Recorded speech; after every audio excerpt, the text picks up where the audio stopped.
One man army तो आपने सुना ही होगा।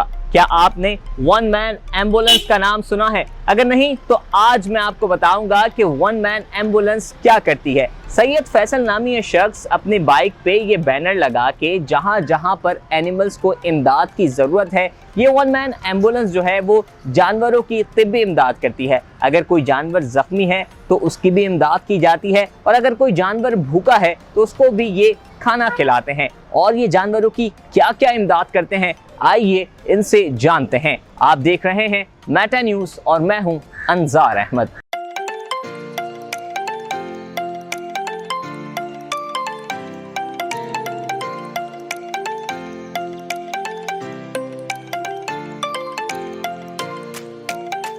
अस्सलाम वालेकुम, मेरा नाम सैयद फैसल रूफ़ी है, निकनेम मेरा रूफ़ी है। ये आइडिया इस तरह आया कि जब मेरे वालिद साहब की वफ़ात हुई तो मुझे फिर पता चला कि भाई सदका जारिया भी औलाद सदका जारिया होती है। तो मैं सबसे कहता हूँ कि जो कुछ भी नहीं कर सका ज़िंदगी में अपने वालिदैन के साथ, वो उनकी वफ़ात के बाद सदका जारिया बन सकता है, नेकी के काम कर सकता है। नेकी के काम के बहुत सारे ब्रांचेज़ हैं, लेकिन हमने ये चुना कि हमने एनिमल्स को, हंगरी स्ट्रीट एनिमल्स को फूड सप्लाई करना शुरू कर दिया। फूड सप्लाई में मैंने देखा कि एक ब्रांडेड कुत्तों को तो लोग खाना खिलाते हैं घर में, उनके घर के बाहर ही एक वीक और कमज़ोर कुत्ता पड़ा होता है, उसको नहीं पूछते हैं। तो जब मैंने सर्वे किया स्ट्रीट एनिमल्स को फूड सप्लाई में, तो मुझे वुंडेड ज़ख्मी कुत्ते नज़र आए। तो मैंने कहा यार इनकी परेशानी, इनकी तकलीफ़ किस तरह दूर करूँ। तो फिर मैं उसमें लग गया, मैंने पॉइंट आउट किए। तो अब हम रेस्क्यू करते हैं, उनको फ़र्स्ट एड देते हैं जिसको ज़रूरत होती है, बाकी को रेस्क्यू करते हैं और उनकी तकलीफ़ दूर करते हैं, उनकी परेशानी दूर करते हैं। वन मैन एम्बुलेंस कैसे हुआ कि भाई मैं इंतज़ार में रहता कि जी हाई रूफ आएगी और मैं बड़ी एम्बुलेंस लूँगा और 4 आदमी लूँगा। तो मैं क्या, इतनी देर में तो तकलीफ़ में कुत्ता मर जाएगा। तो मैं क्या, मैं अपनी ज़ात से खुद से शुरू करता हूँ।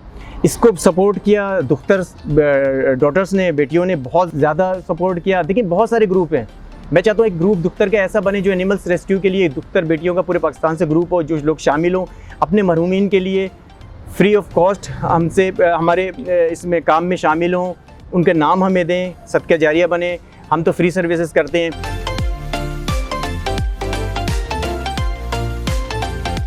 कई फ़ोन आते हैं कि जी ये रेस्क्यू करना है, ये और वो लोग बड़े वसीला, उनको अल्लाह हिदायत देता है कि वो कम से कम एक कॉल कर देते हैं कि यार आप इसको रेस्क्यू कर लें। परेशानी उसमें थोड़ी सी ये होती है कि जब हम रेस्क्यू करने के लिए कहीं पहुंचते हैं, रिक्शा हायर करके या कुछ भी करके, तो वो कुत्ता वहाँ से गायब होता है, अक्सर ऐसा होता है। तो ऑन स्पॉट अब हमने शुरू किया कि ऑन स्पॉट हम उसको कैप्चर कर लेंगे और उसको उसकी तकलीफ़ दूर करेंगे, उसको ऑपरेट कराएंगे।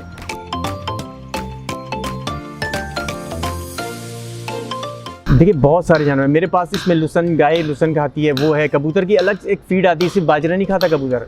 आप सिर्फ रोज़ाना खिचड़ी खाएंगे आप बोर हो जाएंगे।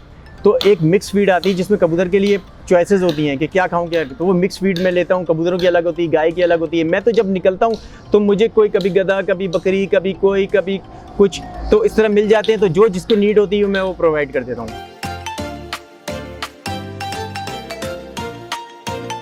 मुझे तो ऐसे लोग चाहिए, इनसे मेरा स्ट्रेंथ बढ़ती है, मेरा ऑक्सीजन बढ़ता है ऐसे लोगों से जो नेगेटिव सोचते हैं।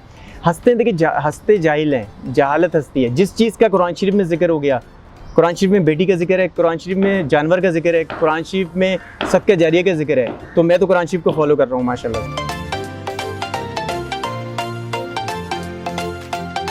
फ्यूचर में सोचा कि देखिए जितने लोग बढ़ेंगे, जितने मेंबर बढ़ेंगे, उतनी ये भूख कम होगी।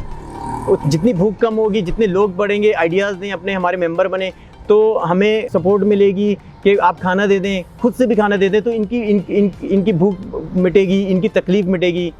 ये आ गया हमारा प्लानिंग।